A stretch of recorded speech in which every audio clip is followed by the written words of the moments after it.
शिवाय। शिव ओम नमः शिवाय। शिव शक्ति भक्त विपन खन्ना की आप सबको नमस्कार दोस्तों। महादेव माँ शक्ति की कृपा से आप सभी कुशल मंगल रहे।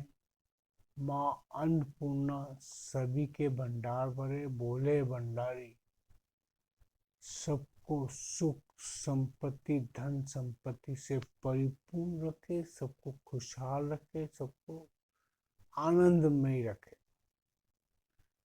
दोस्तों, मैं आज जो विषय लेके आया हूँ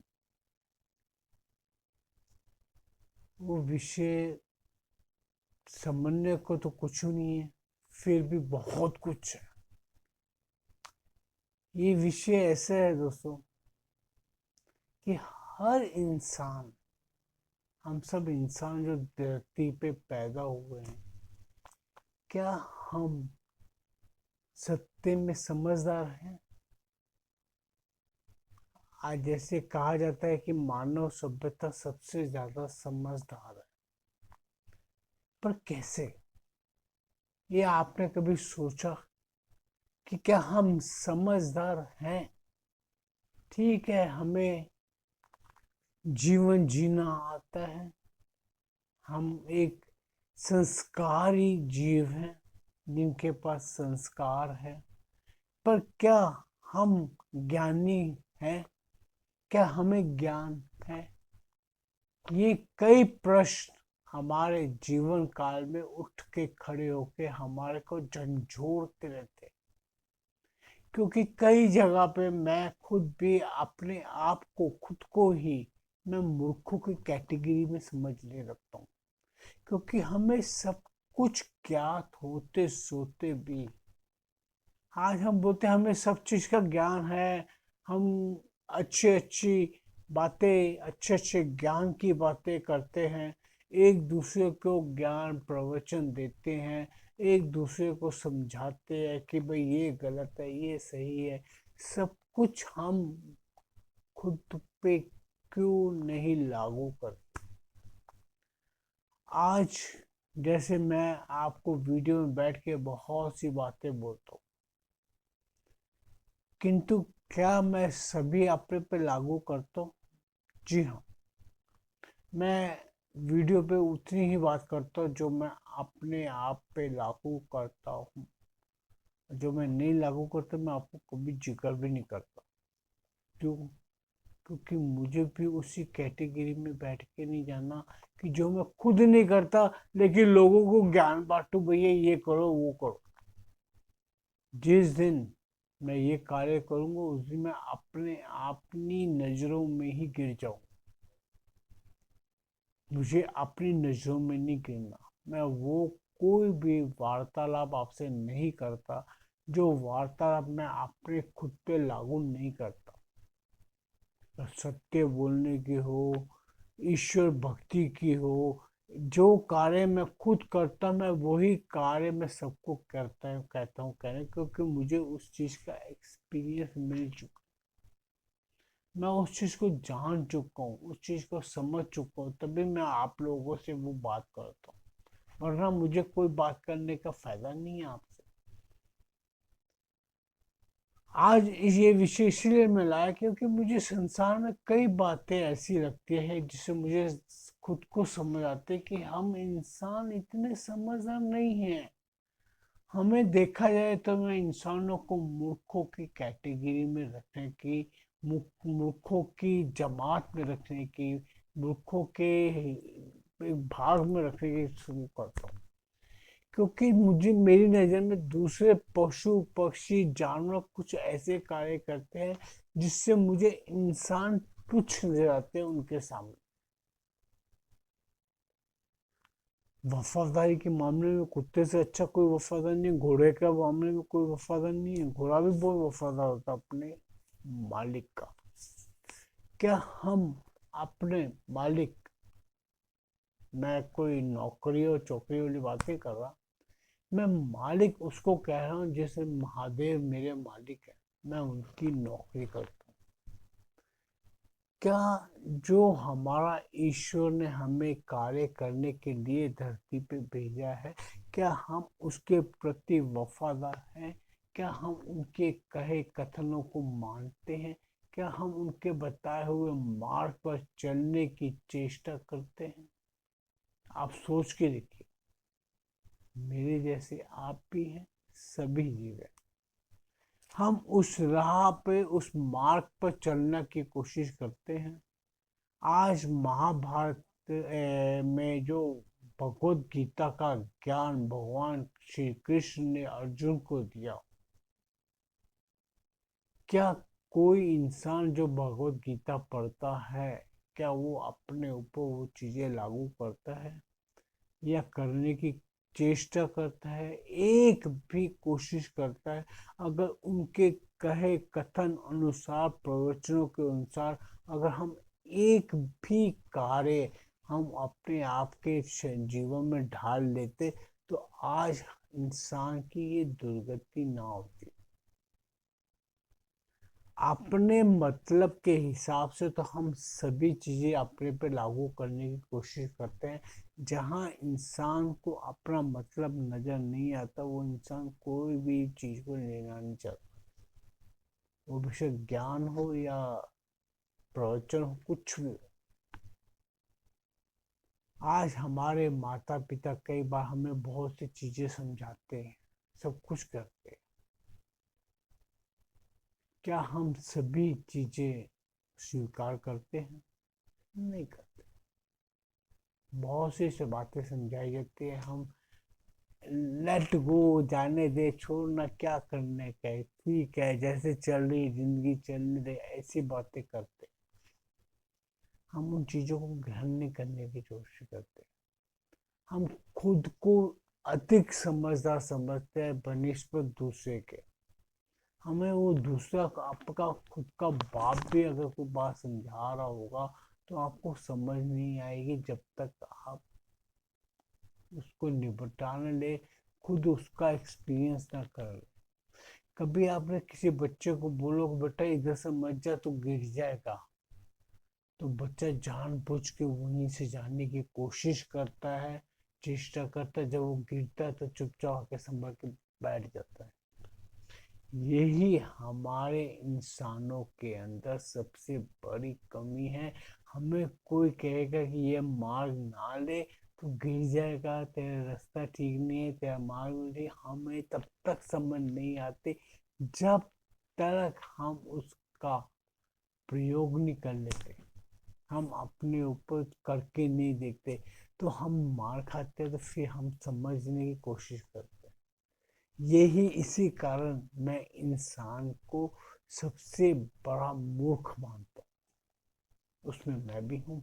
मैंने भी जिंदगी के एक्सपीरियंस, जो मैंने तजुर्बा जिंदगी का लिया, मैंने इन्हीं वाक्यों से, इन्हीं शब्दों से लिया कि मुझे कईयों ने कई चीजें समझाई कि ये कार्य ना कर, लेकिन मैंने किया, और उसके बाद जो रिजल्ट आया, मैंने खुद को ही मूर्ख समझने की भी कोशिश की।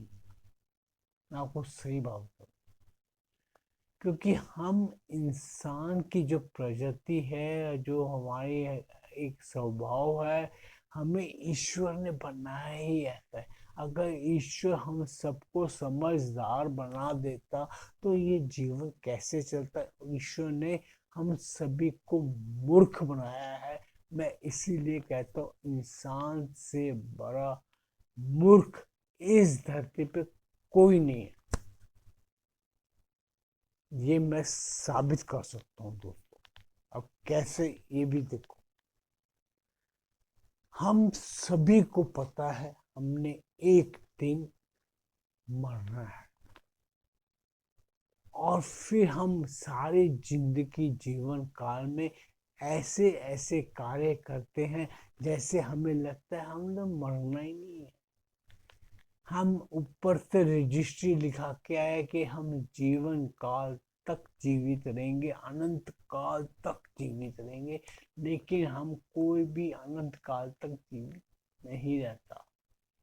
हम सभी मरते हैं। ईश्वर हर एक जगह हमें एक एक चिन्ह दिखाता है एक एक निशान दिखाता है, जिसके द्वारा हमें पता लगता रहता है कि हमारा वक्त आस्ते आस्ते खत्म हो रहा है, हमारा जीवन काल अल्प में है, हम अल्प आयु होते जा रहे हैं, हमारा जीवन काल प्रतिदिन घटता है और हम खुश होते हैं, वाह नया दिन आया।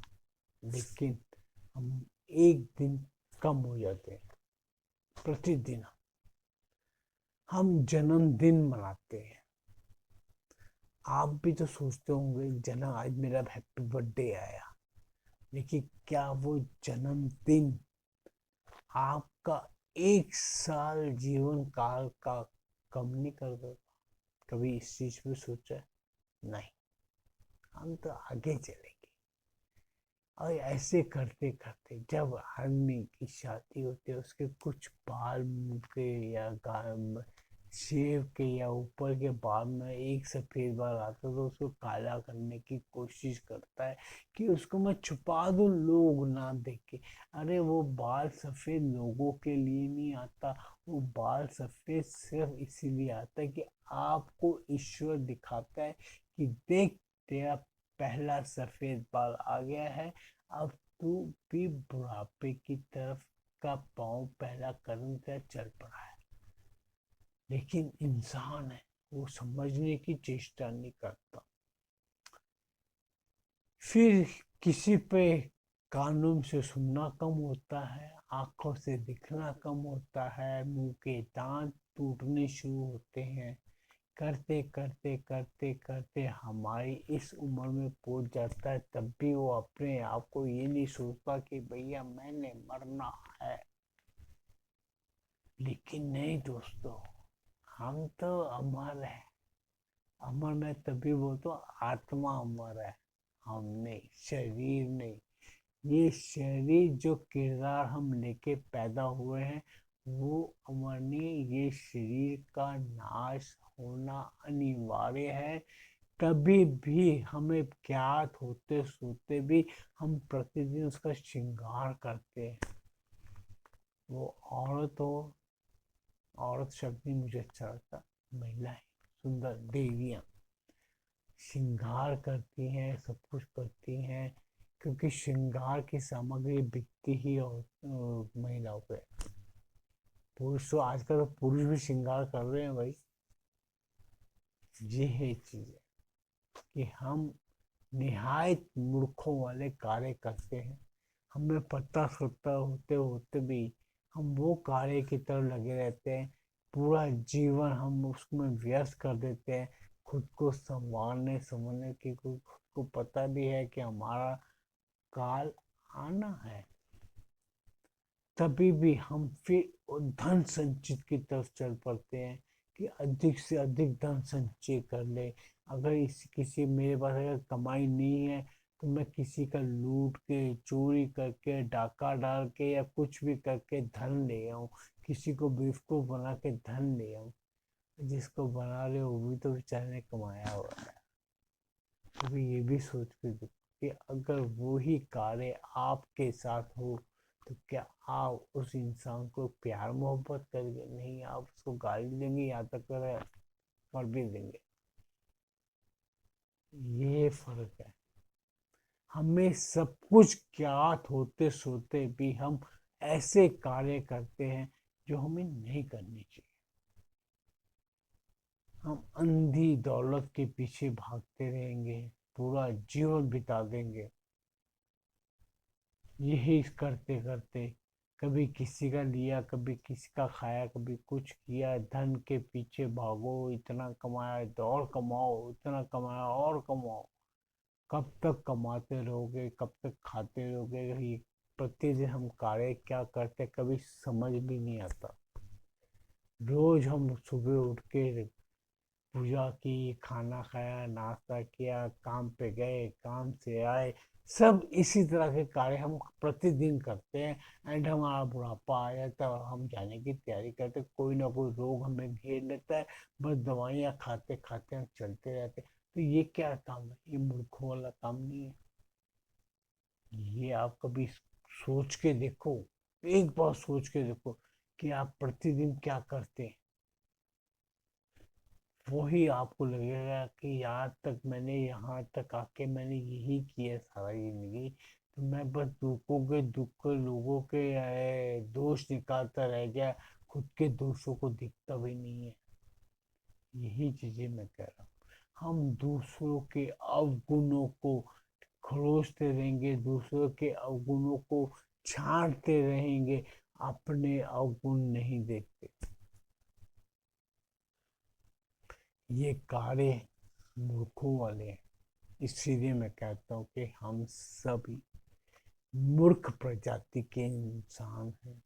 हम बोलते हम समझदार हैं, नहीं, हम सब मूर्ख हैं। ईश्वर ने हमें मूर्ख बनाया है। अगर हम मूर्ख ना होते तो मैं आज के जमाने की नहीं कह रहा, जब से सृष्टि बनी है मैंने कई ग्रंथ भी पढ़े, सब कुछ ज्ञान होते सोते भी इस नजर भी आता है कि मूर्खतापूर्ण कार्य किया उसने, मूर्खतापूर्ण कार्य किया उसने, तो क्या मैं भी तो वही कर रहा हूँ? हम सभी मूर्ख हैं। अब मैं आपको छोटी छोटी मिसालें बताता हूँ। राजा दक्ष को पता था कि माँ सती शक्ति स्वरूपी है, फिर भी उन्होंने मूर्खतापूर्ण कार्य किया। उनको महादेव के बारे में पता था, तो भी उन्होंने मूर्खतापूर्ण कार्य ये किया कि उन्होंने महादेव से घृणा की, कि अपने ही जवाई से, अपने ही जवाई में दोष निकाले, अपनी ही बेटी का तिरस्कार किया। सब कुछ ज्ञात होते सोते भी, ज्ञान होते सोते भी उसकी आंखों पे पर्दा पड़ा रहा। तो वक्त जब पर्दा डालता है तो अच्छे अच्छे ज्ञानी भी मूर्ख हो जाते हैं। तो क्या वहां पे राजा दक्ष ने भी मूर्खतापूर्ण कार्य नहीं किया? ये आप सोच के देखिए, जब उस काल से आज तक वो ही होता आ रहा है और आगे भी अब वो ही होता जाएगा, तो हम इंसान कहाँ से समझदार हो गए? हर एक चीज का सबको ज्ञात है। अभी मैं यही राजा दक्ष की बात करो, बहुत पुरानी, चलो अभी थोड़ा आगे आते हैं तो भगवान श्री कृष्ण तक आते हैं। जब कंस को पता चल गया कि मेरी बहन देवकी का पुत्र मुझे मार देगा, वध कर दे, उनको जेल में डाल दिया। दोनों को इकट्ठे क्यों डाल दिया भाई? तो अलग अलग डाल देता, ना इकट्ठे होते ना बच्चे होते। इतना ज्ञान नहीं था उसके पास। मूर्ख था, कंस भी मूर्ख था, अपने पिता को भी जेल में डाल दिया, सबको जेल में डाल दिया। अबे मौत तो आनी ही आनी है, मौत आएगी तो रोक नहीं पाएगा। तुझे पता भी है, सब कुछ ज्ञात होते होते भी मूर्खतापूर्ण कार्य किया। कभी सोच के देखो, अगर तो देव की बहन को अगर अपने उसके वासुदेव के पास नहीं रहने देता तो तेरे तो समस्या खत्म हो जाते। ये इंसान मूर्खता करता है और इतना फिर तकलीफ ना भोगता, कंस को मरना ही ना पड़ता। इंसान मूर्खतापूर्ण कार्य करता ही करता है। ईश्वर ने सभी को ये कार्य करने के हेतु उकसाता है ईश्वर, कि हम मूर्खतापूर्ण कार्य करें, क्योंकि हम मूर्खतापूर्ण कार्य करेंगे तभी समाज चलेगा, जीवन काल चलेगा। और जीते मरते दुख तकलीफें भोगते रहेंगे, इसी चक्रव्यूह में माया के चक्कर में घूमते रहेंगे और यही सारा कुछ होता रहता है। यही माया की रचना है दोस्तों। तभी मैं ये वीडियो बना रहा था, मैं इसीलिए ये कुछ पॉइंट थे मेरे पास, कुछ बिंदु थे कि मैंने बोला यार इस पे बनना चाहिए कि लोगों को समझ आए कि हम सब मूर्ख हैं, नीरे मूर्ख। हमें सब कुछ ज्ञात होते सोते भी हम वो कार्य करते हैं जो पूरा दिन करने के लायक ही नहीं है। मैं तो कई बार महादेव से पूछता हूँ कि तुमने ये दुनिया बनाई ही क्यों। ये प्रश्न कई कई ज्ञान पाने, ज्ञान जो बुद्धि रखते हैं, जो समझ रखते हैं, जो लोग अपने आप को कुछ समझते कि हाँ मेरे में कुछ समझदारी है, प्रवचन करते हैं या ज्ञान का भंडार लेके चलते हैं, वो सोचते हैं कि ईश्वर ने ये दुनिया क्यों बसाई। ये प्रश्न मेरे पास कई बार आया है, ये दुनिया क्यों बनाई। तो भाई मैंने भी एक ही अल्फाज में कहता हूँ कि ईश्वर ने सिर्फ अपने मनोरंजन के लिए सारा संसार रचा है कि सृष्टि बनी रहे, बसी रहे। ये सोच के देखो बस, और कुछ भी नहीं। हम निहायत सिर्फ एक कलाकारी करते, हम सब एक्टर है। हम सारी जिंदगी यही करते रहते। हमारे जैसे कई आए, कई चले गए, कितने निबड़ के, कोई किसी के पास गिनती नहीं है। अब उसमें से कौन समझदार थे, कौन मूर्ख थे, तो ये तो ऊपर वाला जाने। भाई हमें तो पता नहीं लगा। मुझे तो यही लगता है आज भी मैं भी बोलूं मैं मूर्ख हूँ। आपके वो बैठ के वीडियो बना के बातें करता हूँ, बातें पता, और देखने वाले भी सब ऐसे ही हैं। हम सभी इंसान सिवाय मूर्खता के कोई कार्य नहीं करते, ये बात समझ ही चलना। सो दोस्तों, मैं इस विषय को यही खत्म करता हूँ, क्योंकि ये बोलते रहे कोई फायदा नहीं है, इसमें फिर और मूर्खता नजर आएगी। ओम नमः शिवाय।